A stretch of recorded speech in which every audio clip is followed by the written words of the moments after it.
Ich bin das neue Jahr, bin jünger als das alte war. You're sheltering enemies of the state, are you not? And the winner is Christoph Waltz in Inglourious Basterds. Christoph Waltz is here. For 30 years, he worked as an actor, mostly in German television, with no major English-language credits to his name. Then along came Quentin Tarantino and his unconventional World War II film, Inglourious Basterds.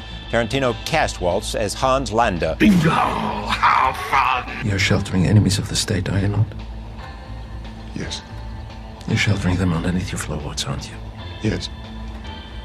Point out to me the areas where they're hiding. One single performance to Christoph Waltz. Of course I wanted to become a Hollywood actor. From obscurity to stardom. Do you feel like it's almost a new career in a way after Inglourious? If you had not accepted the role, he would have given serious thought as to what to do about the film. So you're 61 years of age. And the Oscar goes to Christoph Waltz.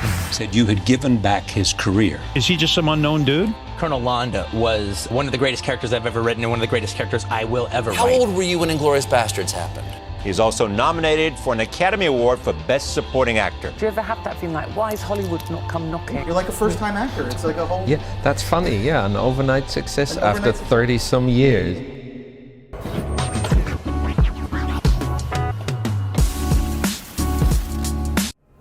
I was born in 1956 in Vienna. Into a family of set designers and theatrical artists.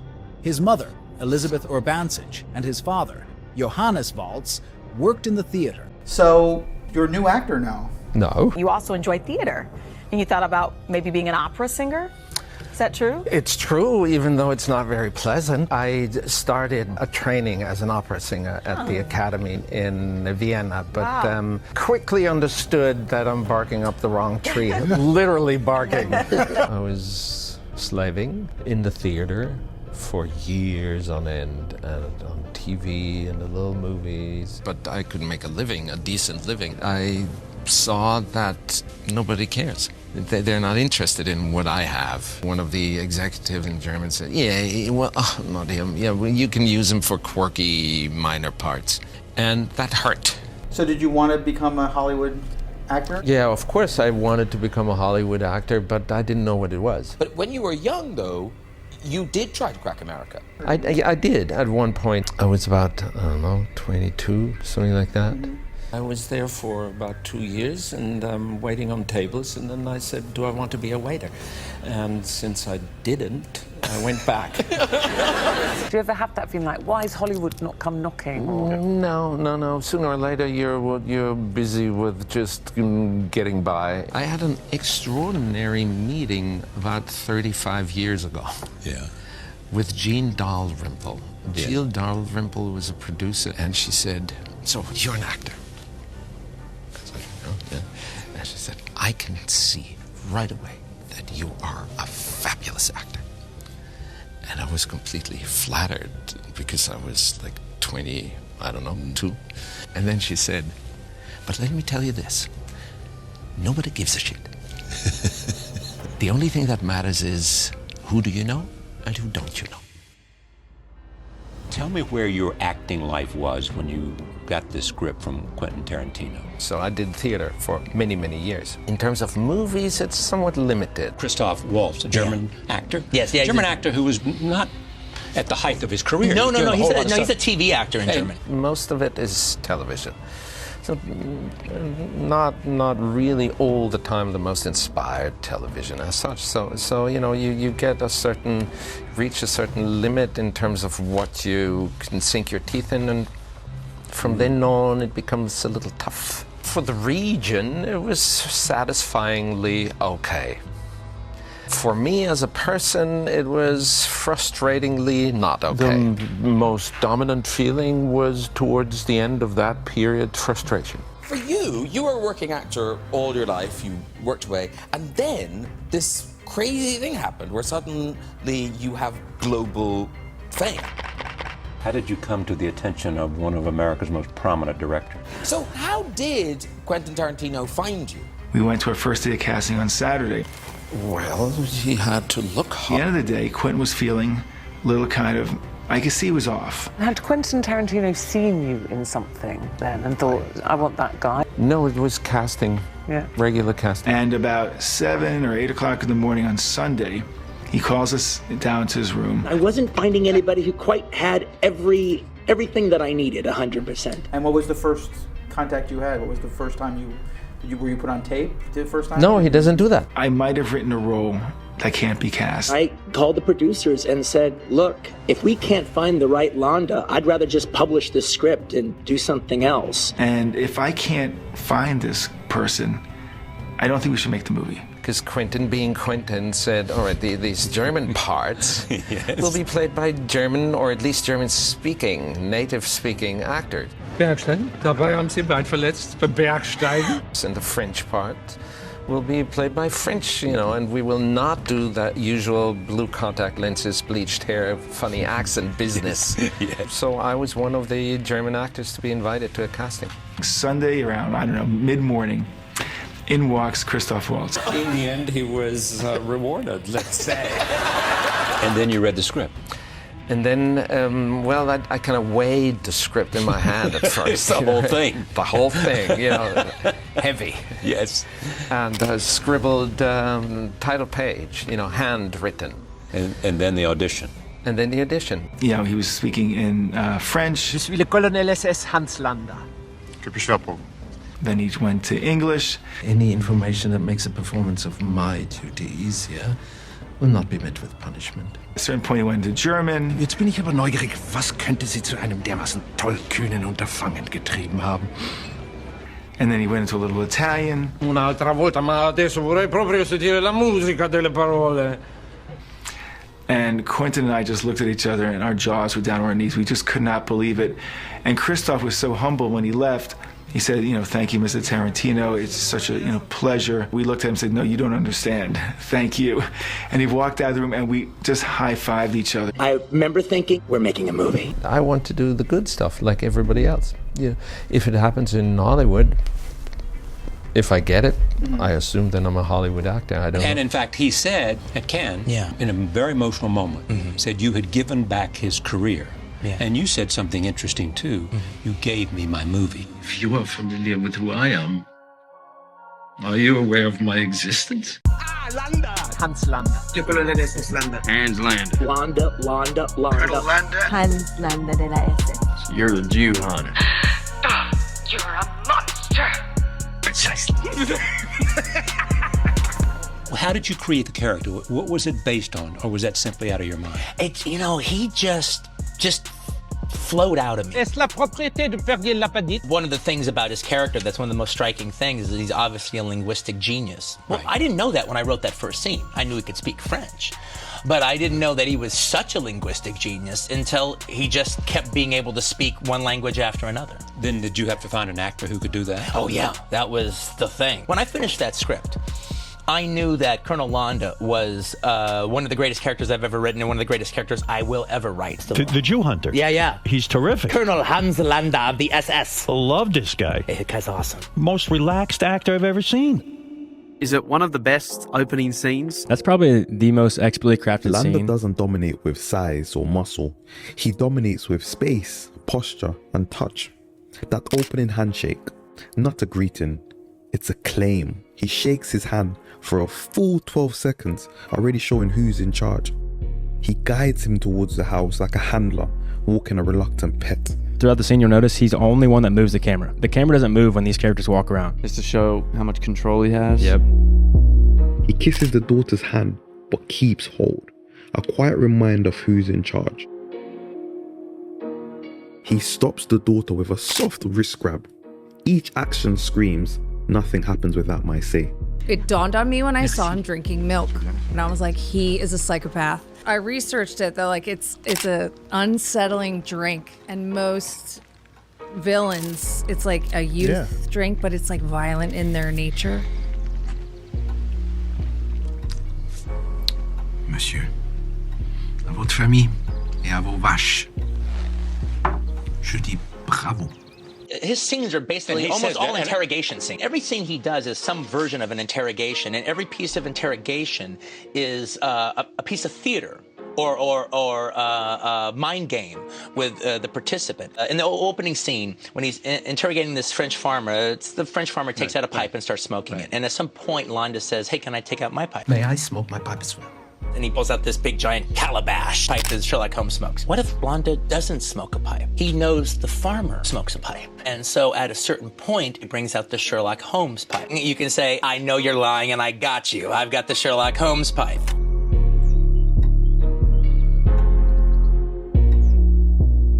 You're sheltering enemies of the state, are you not? Yes. Midway through the scene, Landa switches from French to English. It seems convenient for the audience, but it's actually cruel. He knows the dry fuses are hiding under the floorboards. By speaking English, he ensures they don't Since I understand. haven't heard any disturbance, I assume while they're listening, they don't speak English. Yes. So this shot right here, so he's doing this masquerade for the Jews under the floorboards. He doesn't want them to know that he's onto him. So he's got the 3 soldiers replacing the 3 daughters. Yeah, exactly. So it shows you kind of the point of view of what the Jewish people under the floorboard are thinking. And the winner is Christoph Waltz in Inglourious Basterds. There's no way I can ever thank you enough, but I can start right now. Thank you. How do you like the bounty hunting business? Kill white folks and they pay you for it? It's not to like. Christoph Waltz is here. In 2010, he won the Oscar for Best Supporting Actor for his role as a sadistic colonel in Quentin Tarantino's Inglourious Basterds. Now he stars in another Tarantino project, Django Unchained. Critics are saying that Waltz, yet again, runs away with the movie. He spent the next 2 years working on Django Unchained. So when Quentin Tarantino arrives with a part, what do you say? Christoph Waltz actually did not want to play Schultz. Oh, really? Damn, why? The similarity of the character to the actor himself deterred him. He told Quentin Tarantino, "This is just how I am. Oh. I'm not playing a character." Consider yourself a free woman.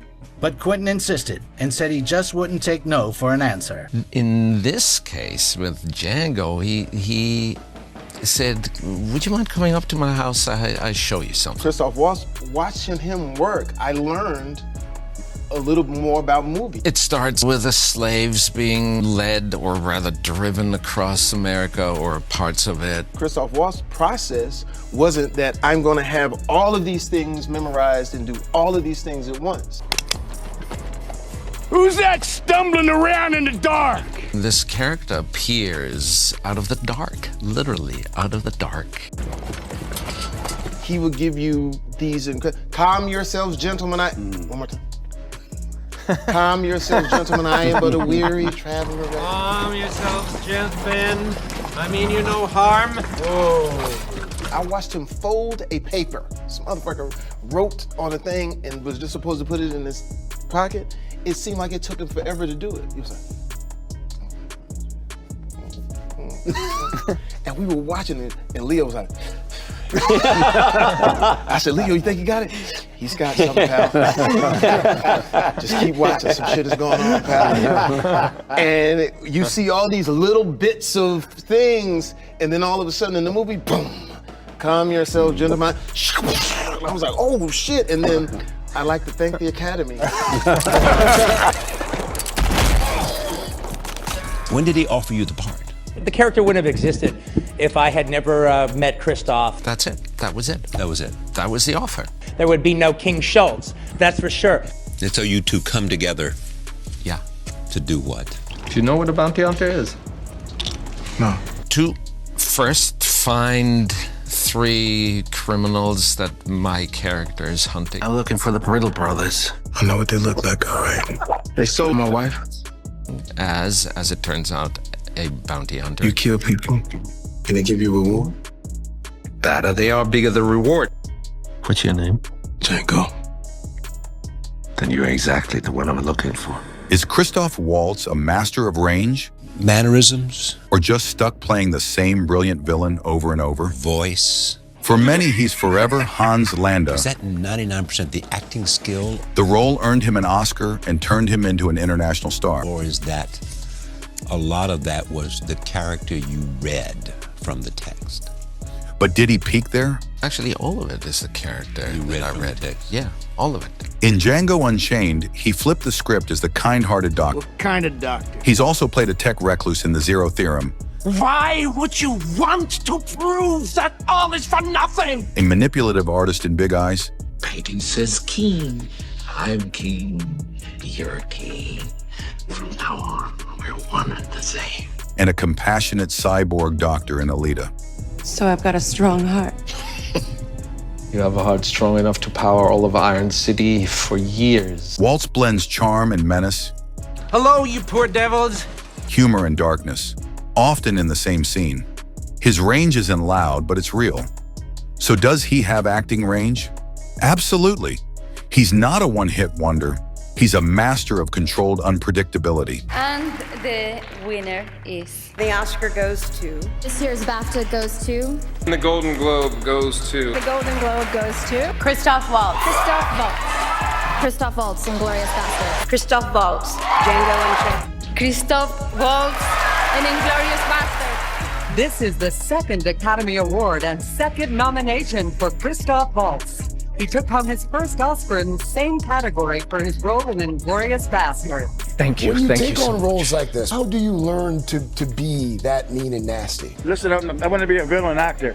What's the best way to do it? What is it that allows you to access these sinister characters? How did you get into the evil frame of mind for Hans Landa? Played a lot of sort of terrifying people. He doesn't play this caricature of evil. So he was on a talk show, and the host asks him, what did you have to do as an actor to play evil so effectively? And he's got this look of total confusion on his face. He doesn't understand the question. And he looks at the host and he goes, he wasn't evil. And this is why he was so good at his role, because what he understood is no one thinks they're evil. Everyone thinks they're on the side of good. Ask a villain whether he feels like a villain. Nobody's civil anymore. Nobody thinks what it's like to be the other guy. But the one thing they love more than a hero is to see a hero fail, fall, die trying. In spite of everything you've done for them, eventually they will hate you. Why bother? When the chips are down, these civilized people, they'll eat each other. See, I'm not a monster. I'm just ahead of the curve. Why would he? That's probably what makes him a villain, that he doesn't know the difference. I recently was asked by someone who needed to know. It doesn't happen to an actor that he'll be offered a part like that. Ever.